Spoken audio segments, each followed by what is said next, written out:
Hey, and welcome back to the Off Limits podcast. I'm your host, Ellen Roars, where we talk mindset, money, and meaning, because nothing is off limits when you're living on purpose.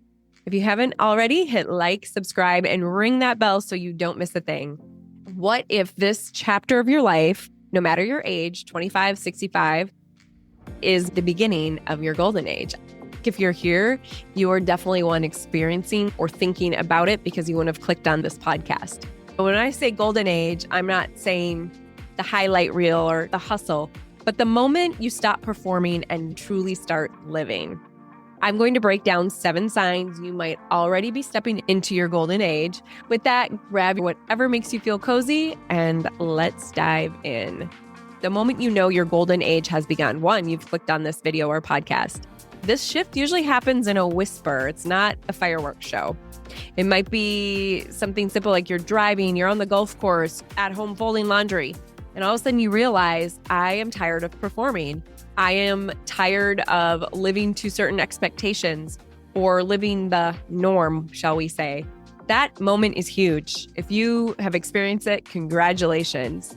For me, it was an exhale. I didn't even know I was holding my breath, honestly. It just felt so good to come to that moment.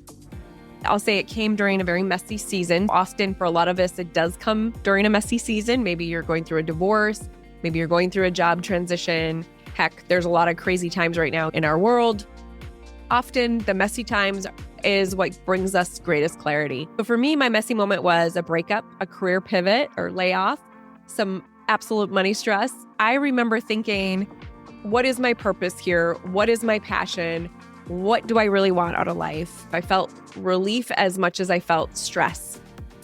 I felt like it was a holy moment. Even if I wasn't sitting in church, it was me waking up to myself. And that's what this life is about, us being ourselves on a daily basis. What can we do to inspire others, inspire our lives, and elevate the people around us? If you've had a moment like that recently, maybe you've been invited to step into your golden age. Congratulations. All right, the 7 signs. Sign number 1, you're more self-aware and finally honest with yourself. You know you're stepping into your golden age when you start asking real questions, not the polite surface level ones, but the real, true gut check questions. Is this really me? Why do I keep doing this? What am I pretending not to know? It's like a personal truth serum moment. Maybe you used to bend over backwards to people please, and suddenly you catch yourself thinking, wait, why am I doing that? That spark of noticing, that's self-awareness leveling up. So again, congratulations. In therapy and RTT, we call this a pattern interrupt. You catch the old programming, so what's built into your subconscious, the be nice, the don't rock the boat, the keep that image going, and you pause long enough to ask, do I even want this life I've built? You can really pause and think, is this truly my purpose? Is this my passion? That's huge, because until you see it, you can't change it. Your golden age starts the moment you choose honesty with yourself over performing for everyone else. That's huge. Let me say that again. Your golden age starts the moment you choose honesty with yourself over performing for everyone else. Instead of asking, what do they think of me? You start asking, what do I think of me? It's a major shift. I'll say I love research and data. So there's a Harvard Business Review, and they found that over 50% of people in their 40s rethink their core values. But truly, you can be at any age. You could be 22 and feel this old soul shift. I know even in my 20s, I was constantly reevaluating, and that's a great thing. Sign number 2, you make peace with imperfection. Okay, sort of. You're going to hear my side of the imperfection aspect. So at some point, perfection just costs too much. We all know that. Emotionally, financially, mentally. Let's be real. I still can't stand a pile of dirty dishes or a messy car. If that makes me a perfectionist, so be it. I will probably never make peace with a dirty kitchen. That's just me. But here's where I've grown. This is where I'm very proud of myself. I am okay with not having that perfect body. I'm okay with letting go of relationships that don't serve me or that didn't match where I'm going. I'm okay with the fact that I'm not everybody's cup of tea. I'm okay with the fact that I'm single and may always be single. That's okay. And that, my friend, is huge. So if you are starting to see those kind of signs that you're okay not being perfect, you're okay just being truly your authentic self, that's huge. Congratulations. You're going to hear me say congratulations a lot in this episode. So I'll say I spent my 20s trying to measure up, even my 30s a little bit. You're looking at every calorie counted, outfit judged, exhausting. It's not the place to be. I'm so much more than the external. And that is a lovely feeling, your heart, your soul. So you can still keep a neat house if that's your vibe, but it's not your worth. It's never been tied to our worth. Heck, the spotless living room or a number on the scale, no big deal. My last bit that I want to say, perfection is overrated. Peace is priceless. So when you start to breathe in that freedom, you know you're stepping into your golden age. Number 3, you feel pulled toward purpose. Stuff that you buried to be responsible will come knocking again. Those secret dreams will start to tap you on your shoulder like, hey, I'm still here. So maybe it's writing, maybe it's dancing, maybe it's building your own business or moving to a new place. What is it that you've always wanted to do? What is this idea that you've had that you've just pushed under because it didn't make sense? That is the best thing about this radical sabbatical for me. I've actually made time to do my true passion. Writing, creating more on the podcast, starting to create some apps that I've been thinking about. So truly building my empire and having this passion to do it and bring some purpose. Again, in the psychotherapy language, it's about being your authentic self, breaking through the subconscious blocks, begging for a chance to live again. So when we start out of these little perfect babies, everything is trained or ingrained into us as we grow up. And so it's a beautiful thing when you can get to your original authentic self. Here's another Harvard piece of research. So Harvard's adult development study even showed reconnecting to purpose is one of the biggest indicators of a meaningful life at any age. So we all want to feel purpose. And I'll say this is where masculine and feminine traits come in. I think men are built to feel purposeful and provide. Most men want to protect, provide, and love a family. What is it that our true purposes are? Maybe you're like, I don't need to be working 80 hours a week, 60 hours a week. What is the meaning of life to you? So if you feel the itch to do something special and unique and different, do it. Don't ignore it. Sign number 4, you recalibrate relationships. This is a big one. When you grow, when you're stepping into your spiritual side or your whole golden age, some people won't know what to do with you. I find that for me, for sure. It's like you start to grow out of people.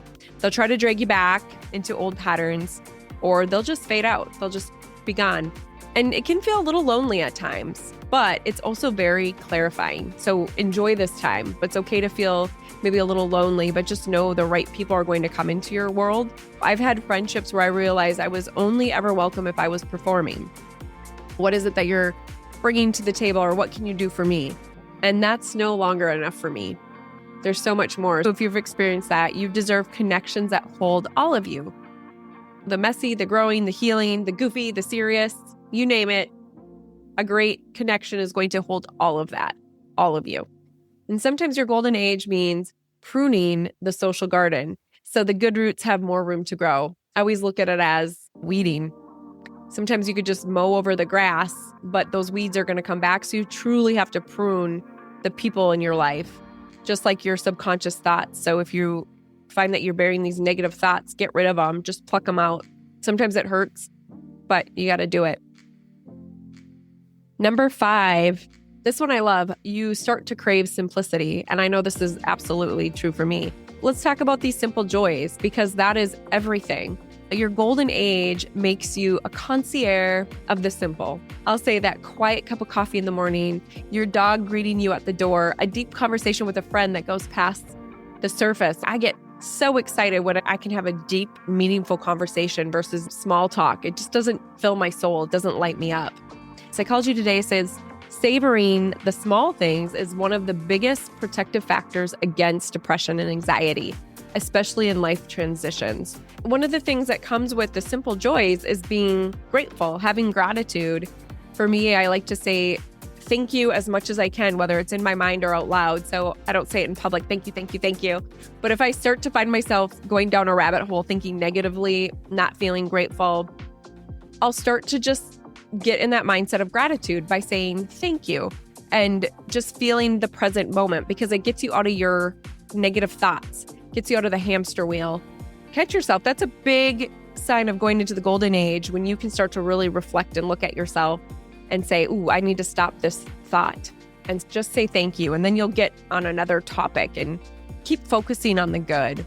The older I get, the more I see this is where the magic lives, the simplicity, the simple joys of life. You can look at, again, the little ones. I've got little nieces and nephews, and they are just so fun to watch as they're learning about some of the simplest things, and then we take it for granted. Or even the other day, one of my girlfriends had brought her little guys over, and they were watching the Twins game. And I remember when I was 8 years old coming to the Twins games with my dad. That's when we were good, 1987, 1991. Little Gary Gaetti, Frank Viola, if you're a Minnesota fan. But those were some of the best memories. At that age, it was extra special. I still enjoy it as an adult, but there's so much magic when you're young. That's where I want us to be, where the magic lives. If you're feeling magic with the little things, good for you. You're definitely in the golden age. Especially if you're starting to feel gratitude for every day, even the boring moments. That's a powerful sign that you're truly stepping into the golden age. All right, so number 6, you embrace change. Ooh, change is the only constant. I have had a lot of change in the last few years. I think a lot of us have changed. Actually, I've always loved change. Maybe some of you are terrified of change. It can be scary. It can feel like failure, a little bit like loss. Recently, yes, this change has felt an ego bust. Definitely felt a little failure, being laid off. But here you go. The golden age reframes change as a beginning. So look at change as a fresh start. Think, how did this happen for me? What are the benefits of this change? And how can I look at this as a fresh start, a fresh new beginning? Think about butterflies. I love caterpillars because they go into a cocoon and they're just stuck in this little cocoon and then have to go through that transformation. Actually, they dissolve into mush inside this cocoon. It sounds gross and terrible, but how a butterfly is transformed, it's a very uncomfortable, even painful process. But after the cocoon, they fly. And it's a beautiful thing. Maybe you're feeling your cocoon season right now, and that is absolutely fine. We all need to be in a cocoon season at some point, especially to transform to something beautiful and better. I'll say I'm probably there in my little cocoon season. It's feeling a little tight, a little dark, a little scary. If you're there, let me know. Are you in your cocoon season? You are right on schedule. I am right on schedule. I'm exactly where I need to be. Reframe change as a software update. Think about that. We always reboot our computers, and that might be where you are. Reframe change as a software update. Messy at first, but better as you continue. You're just a better version waiting to launch. Number 7, feel you're timeless. So there comes a moment, so whether you're 25 or 55, you start to realize your spirit feels ageless. And this is where I'm at. I love this feeling. So you might have some laugh lines. Yes, I have that. That's totally fine because you've got that soul. You're timeless. For me, I used to be able to start going out around 9 o'clock. Now I'm getting ready for bed at that time. It's amazing how things change. Inside, you still feel playful. You still feel curious. You still feel excited. If you're there, again, congratulations. I know for me, I'm still feeling all of the things that I used to feel, but better. So your spirit doesn't age. Our bodies, yes, maybe they do a little bit. The more that you can keep a happy, young spirit, make every day feel special and be curious, that is the gift of the golden age, a sense of timelessness. You feel whole, rooted, confident, not because you're young. And if you're young, good for you. You might be 22 listening. I'm happy for you to be an old soul at 22. But because you're real, that's what this is about. The age of timelessness, or the golden age of timelessness, is being real. If you started to feel that, you are living your best chapter. You're just getting into the best of the best. Embracing our golden age. If you're nodding along with any of these signs, don't dismiss it. Pause, take a breath, write about it, and share it with someone that gets it. Because you know what? There might be somebody else going along in this journey that hasn't shared it. But if you can talk about it, great. Sometimes people won't get you, and that's okay too. Your most meaningful years aren't behind you. They are here right now, and they're just going to get better. And what I want you to remember nothing is off limits when you live true to you. So some reflective questions to ask yourself, whether you want to just think about them or journal. You can pause it if you'd like. What feels newly important to you right now? What feels newly important to you right now? What simple joys have you been overlooking? Can you enjoy a good cup of coffee or a morning sunrise, evening sunset? What beliefs about yourself are ready to be rewritten? What can you rewrite about who you are, who you're becoming? Who shows up for you beyond the highlight reel? That's key. You can start to see who your true friends are. Sorry, I'm getting little messages. Okay, sorry about that. Yeah, so who shows up for you beyond the highlight reel? Where could you let go of perfection today? What dream is ready to rise again, even if it feels scary? I've got a lot of new dreams that are coming up and I'm loving this. It is a little scary, but it's great. What part of you is growing no matter how messy? All right. If this resonated with you, would you do me a favor? Hit like, subscribe. You know the drill. And if you want more on mindset, psychotherapy, reclaiming your story, check out ldaily.com or www.ldaily.com and we'll go deeper together. Until next time, I want you to remember, prioritize your soul, speak your truth, and live like nothing is off limits. All right. That's it. Until next time, we'll see you soon. Bye.